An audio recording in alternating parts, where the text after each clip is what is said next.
സുഹൃത്തുക്കളെ, വീണ്ടും വാർത്തയിലേക്ക് ട്രംപും അമേരിക്കയും വന്നിരിക്കുകയാണ്. എന്താണ് വിഷയമെന്നല്ലേ? ഇന്ത്യൻ വംശജരായിട്ടുള്ള 35,000 പേരുടെ ലിസ്റ്റുകൾ ട്രംപ് തയ്യാറാക്കി വച്ചിരിക്കുകയാണ് പുറത്താക്കാൻ വേണ്ടി.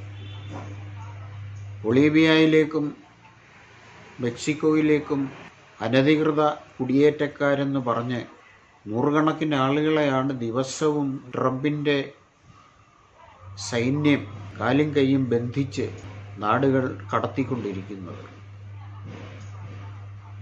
എത്ര ക്രൂരവും പൈശാചികവുമായിട്ടുള്ള ഒരു നടപടിയാണിത്. ഇതാ ഇന്ത്യയിലേക്കും 103 പേരുടെ ഒരു സംഘത്തെ അയച്ചിരിക്കുകയാണ്. 3-ാം തീയതി അമൃത്സറിൽ സൈനിക വിമാനം 48 മണിക്കൂർ പറന്നാണ് അവിടെ വന്നെത്തിയിട്ടുള്ളത്. ഹരിയാനയിലും ഗുജറാത്തിലും ഉള്ള സ്ത്രീ പുരുഷന്മാരും ഏതാണ്ട് 10-നോടടുത്ത് കുട്ടികളുമുണ്ട് ആ സംഘത്തിൽ എന്നാണ് നമുക്കറിയാൻ കഴിഞ്ഞിട്ടുള്ളത്. ഈ ട്രംപും നമ്മുടെ പ്രധാനമന്ത്രി മോഡിയും വലിയ ചങ്ങാത്തമുള്ളവരാണല്ലോ. ഈ ആളുകളെയെല്ലാം ഇങ്ങോട്ട് കയ്യും കാലും കെട്ടി എത്തിച്ചപ്പോൾ ഈ പ്രധാനമന്ത്രി ഇതൊന്നും അറിഞ്ഞില്ലേ? അതിനെക്കുറിച്ച് എന്തെങ്കിലും ഒന്ന് പറയാൻ അദ്ദേഹം തയ്യാറായോ? അതെങ്ങനെ പറയും? മോഡി ട്രംപിനെ പേടിച്ച് നടക്കുന്ന ആളല്ലേ. അമേരിക്കയുടെ കഥ ചരിത്രപരമായി തന്നെ എല്ലാവർക്കും ഓർമ്മയുള്ളതാണ്. വടക്കേ അമേരിക്കയിലെ റെഡ് ഇന്ത്യൻസിനെ വകവരുത്താൻ വേണ്ടി അവർ ചെയ്തിട്ടുള്ള ക്രൂരതകൾ, അതീവ ഭയാനകമായ രോഗാണുക്കളെ നിറച്ച പുതപ്പുകൾ പാവപ്പെട്ട റെഡ് ഇന്ത്യൻസിന് നൽകി എത്രയോ ആയിരങ്ങളെയാണ് അവർ കൊന്നൊടുക്കിയിട്ടുള്ളത്. അമേരിക്കയുടെ സ്വാതന്ത്ര്യത്തിന് ശേഷവും അവർ ആ പ്രക്രിയ തുടർന്നു.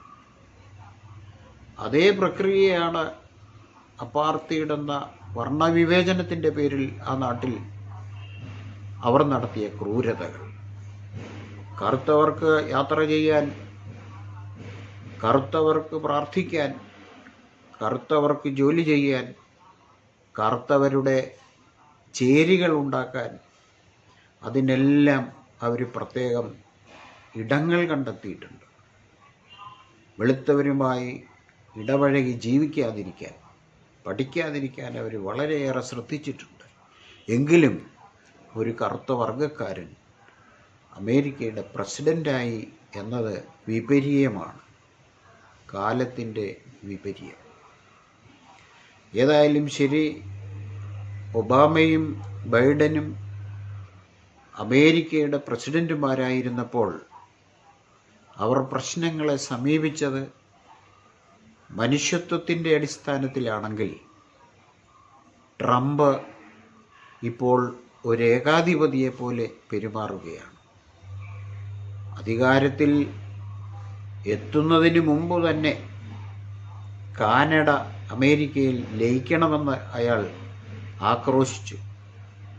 ഗ്രീൻലാൻഡ് എന്ന് പറയുന്ന രാജ്യം ഞാനിങ്ങ് എടുക്കുകയാണ് എന്ന് പറഞ്ഞു. ശ്രമമാണ് ട്രംപ് എന്ന് പറയുന്ന നരഭോജി ഇപ്പോൾ നടത്തിക്കൊണ്ടിരിക്കുന്നത്.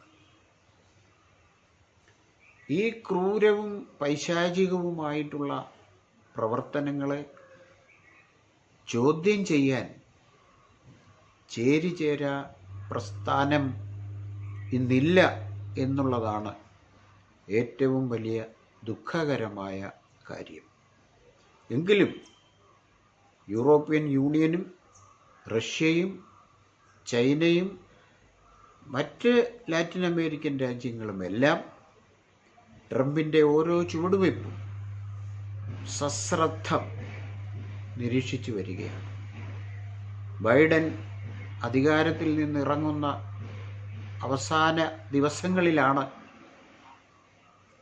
മുമ്പ് അവർ ഭീകര പട്ടികയിൽപ്പെടുത്തിയിരുന്ന രാജ്യമായ ക്യൂബയെ ആ പട്ടികയിൽ നിന്ന് ഒഴിവാക്കിയത്. ട്രംപ് അധികാരത്തിൽ വന്ന ഉടൻ തന്നെ ക്യൂബയെ വീണ്ടും ഭീകര രാജ്യങ്ങളുടെ പട്ടികയിൽ പെടുത്തിയിരിക്കുകയാണ്. ഇതിനെല്ലാം അയാൾക്ക് ഊർജം ലഭിക്കുന്നത് മൗലികവാദത്തിൻ്റെ അടിസ്ഥാനത്തിലാണ്. അമേരിക്കയെ ശുദ്ധീകരിക്കുക എന്നതാണ് അയാൾ പറയുന്നത്.